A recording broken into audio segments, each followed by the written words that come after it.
Bueno, Acinetobacter baumannii como agentes de infecciones asociadas a los cuidados de salud. Bueno, hoy vamos a introducirnos en este agente bastante frecuente de infecciones intrahospitalarias.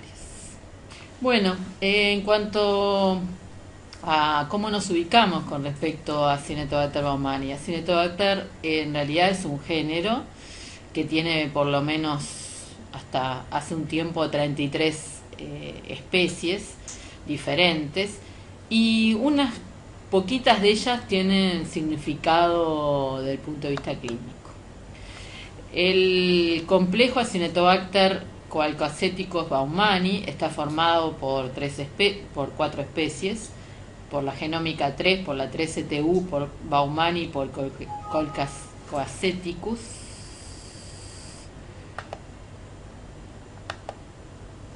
Y son difíciles de separar por pruebas fenotípicas. Sin embargo, las más importantes, digamos, que producen infecciones hospitalarias son fundamentalmente Acinetobacter baumannii. Acinetobacter baumannii no son organismos ubicuos, realmente en general son organismos de origen y encontrados dentro del hospital y no tienen hábitats naturales fuera del hospital. Muy raramente se puede aislar en los suelos, en el agua y en otras muestras ambientales, aunque se han descrito otras fuentes ambientales, pero fundamentalmente son las otras especies no Acinetobacter baumannii o no del complejo Acinetobacter baumannii las que se encuentran en hábitats, digamos, ambientales. ¿Qué pasa cuando el paciente llega al hospital? Bueno, cuando el paciente llega al hospital, en general, no trae Acinetobacter baumannii. No trae Acinetobacter baumannii. En este trabajo que estamos viendo, se estudiaron la colonización al momento de la admisión y solo se encontró una en 555 muestras. Lo que muestra la baja prevalencia de la colonización al momento del ingreso. Este es un poquito de lo mismo. Vamos a seguir. ¿Cómo definimos, digamos, multiresistencia? Bueno, Acinetobacter baumannii es multiresistente cuando es resistente a más de 2 drogas de las siguientes: cefalosporina, antipseudomonas, carbapenem, sampicina, surbatán, fluoroquinolonas y aminoglucósidos. Digo, para que sepamos de lo que hablamos. ¿Cómo se define pan-drug resistant? Bueno, es cuando tiene, digamos, una resistencia adicional a todas las clases de antibióticos, más hay resistencia a todas las clases de antibióticos, más resistencia a polimixina y o colistin, que sería lo mismo, ¿no? Prácticamente. Acinetobacter baumannii como agente de infecciones hospitalarias fundamentalmente lo vemos en las unidades de cuidado intensivo, en pacientes sometidos a asistencia respiratoria mecánica, a heridas o quemados. Produce fundamentalmente neumonía asociada a la ventilación, pero también produce infecciones de piel y partes blandas, infecciones de heridas, meningitis asociadas a dispositivos y bacteriemias. Otras especies como Acinetobacter wolffii puede también aislarse en infecciones nosocomiales. Acinetobacter baumannii tiene un problema básicamente por su alta resistencia en el medio ambiente, su resistencia a desinfectantes de uso común y una creciente proporción de aislamientos multiresistentes. Los reservorios en realidad permanecen poco claros. Las fuentes de infección reportadas durante los brotes han sido variadas y obviamente se ha demostrado tanto la transmisión aérea como la transmisión de persona a persona. En Uruguay se ha reportado, los últimos datos que tenemos son de 2010, ya tienen unos años, pero cuando se revisó la etiología de la neumonía asociada a la ventilación, se encontró en ese año que Acineto era el primer agente de neumonía asociada a la ventilación.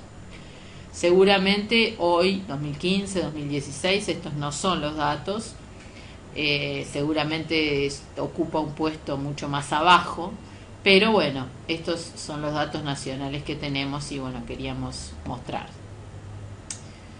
¿Qué pasa cuando queremos controlar a Acinetobacter baumannii? Un tema complicado. Estamos hablando de un paciente que está en la unidad de cuidado intensivo, sometido a numerosas maniobras invasivas. Así que bueno, vamos a ver un poquito esto.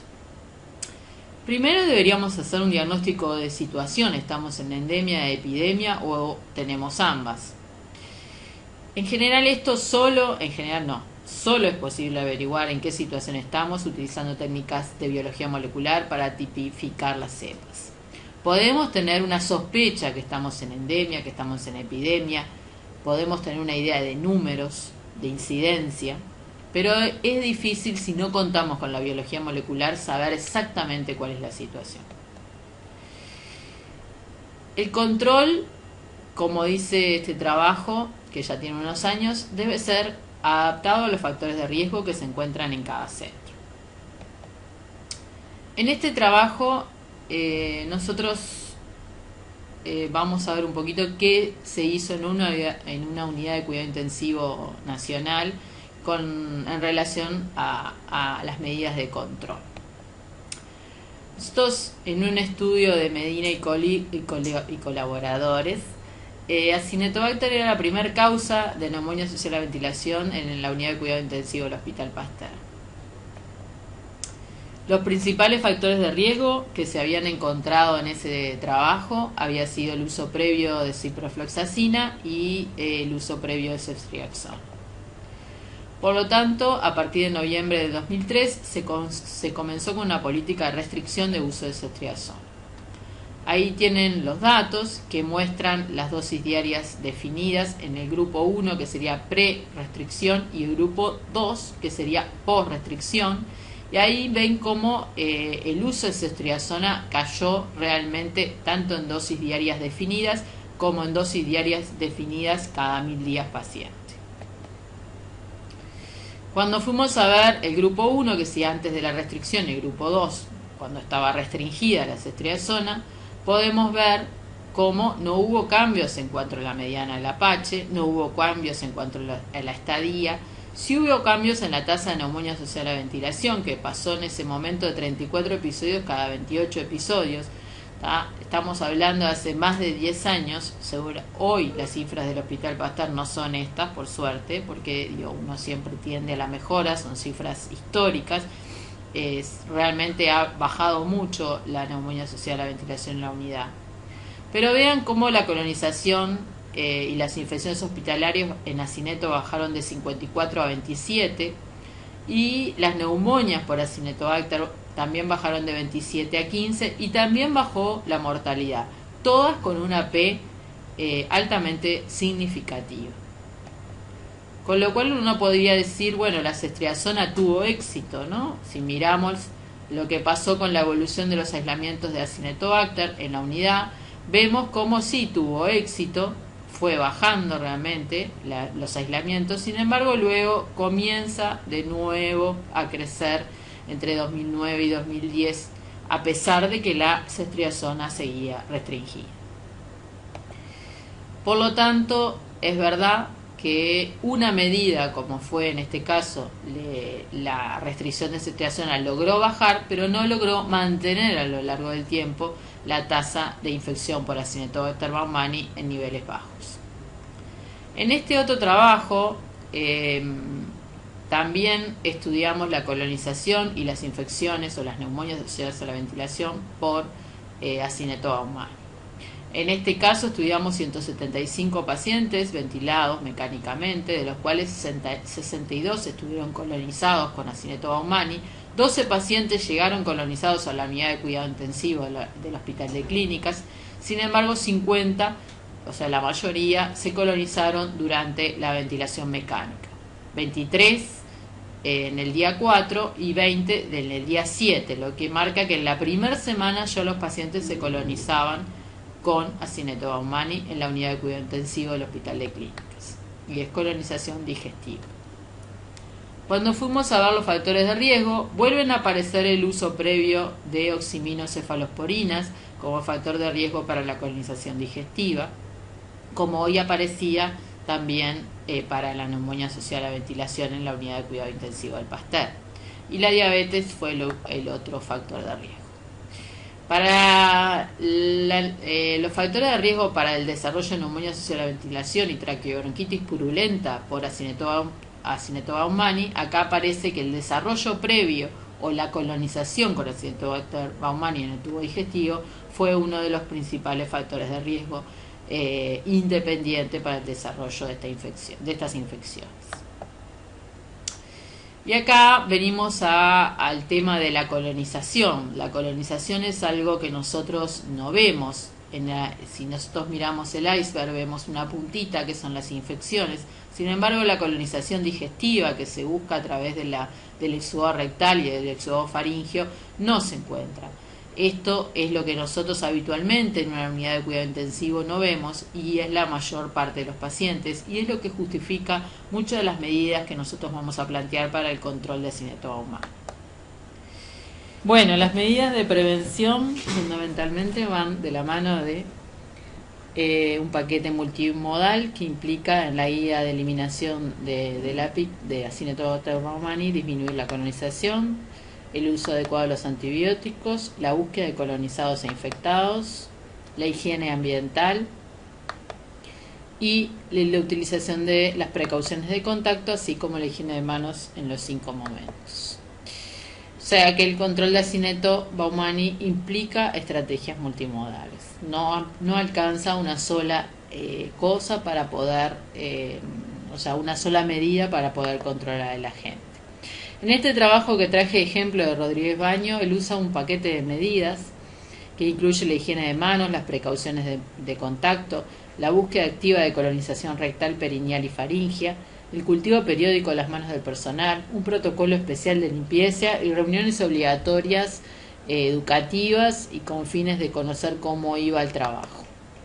En este caso ven que con todas esas medidas que se comienzan a aplicar donde está la flecha marcando, comienza a haber una tasa de colonización por Acinetobacter baumannii que va cayendo y una tasa de bacteriemia específicamente, que es la que tiene los circulillos, que también va cayendo.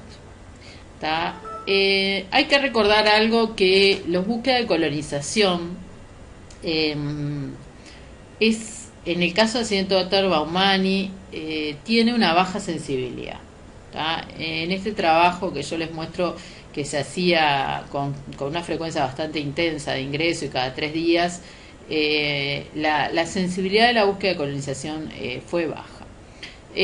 Con lo cual, debemos de tenerlo en cuenta a la hora de diseñar nuestras políticas de aislamiento de contacto y aislamiento preventivo. Tenemos que tener en cuenta que la investigación de colonización tiene un costo importante para el laboratorio y realmente debemos hacerlo como medida, como última medida cuando no logramos controlar la infección.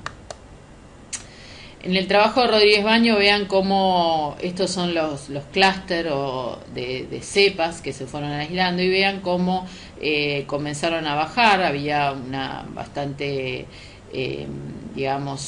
distintos clústeres a lo largo en años, en los primeros años, y luego fue disminuyendo hasta quedarse con prácticamente un par de clústeres, 3 clústeres que convivían por año.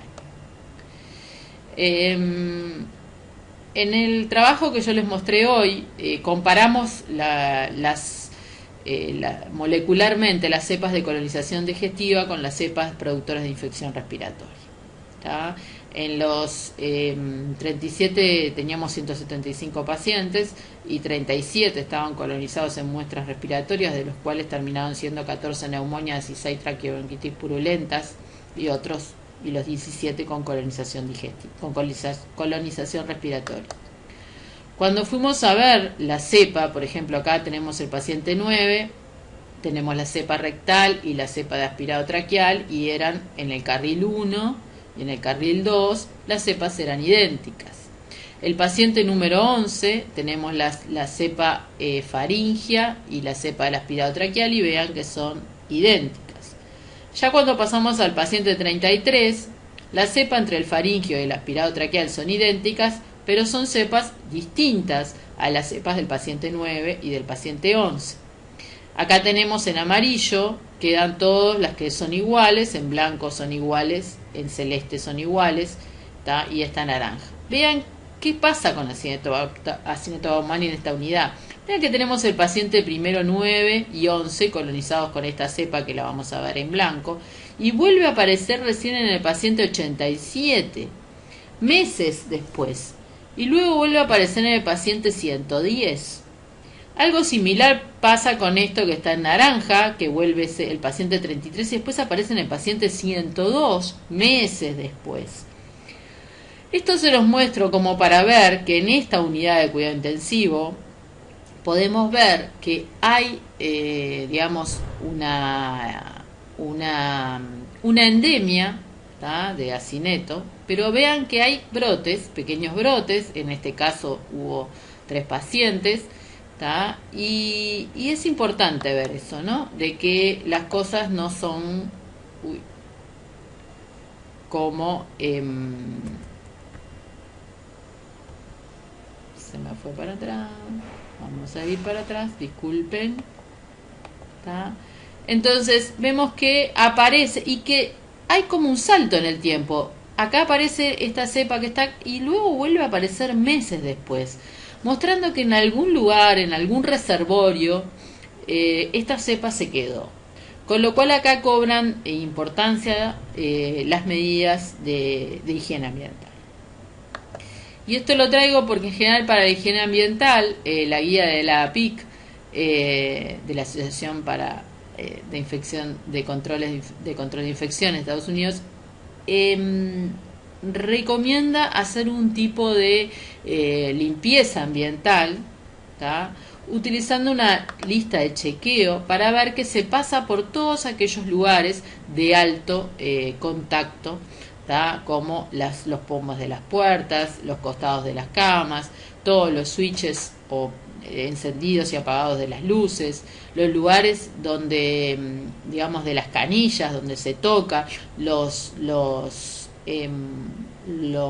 teléfonos, con lo cual vean que para controlar debemos de tener asegurado que se hizo la limpieza de todos esos lugares. Entonces, hemos visto que Acinetobacter baumannii es un patógeno fundamentalmente intrahospitalario, que hay mucha colonización, menos infección, pero que hay mucha colonización por Acinetobacter baumannii, que las medidas de control implican siempre, cuando uno necesita controlar a este agente, debe hacer un control multimodal y debe, utilizar muchas medidas juntas para lograr el control final y la baja de las infecciones, y que en general en la unidad en la que pudimos estudiar desde el punto de vista molecular, vimos cómo había una situación en ese momento de endemia que estaba también vinculada a pequeños brotes de infección por ese agente que aparecían a lo largo del tiempo, y que de alguna manera había algunos reservorios ocultos que no sabíamos si eran pacientes o si eran reservorios ambientales, que mantenían esa posibilidad de que la cepa volviera a aparecer a lo largo del tiempo. Por lo cual no es fácil el control de este agente y realmente se debe estudiar bastante a fondo para lograr su control total. Pero es importante, si pueden lean el trabajo de Rodríguez Baño, la utilización de muchas medidas para lograr el control del agente. Bueno, muchas gracias y nos vemos.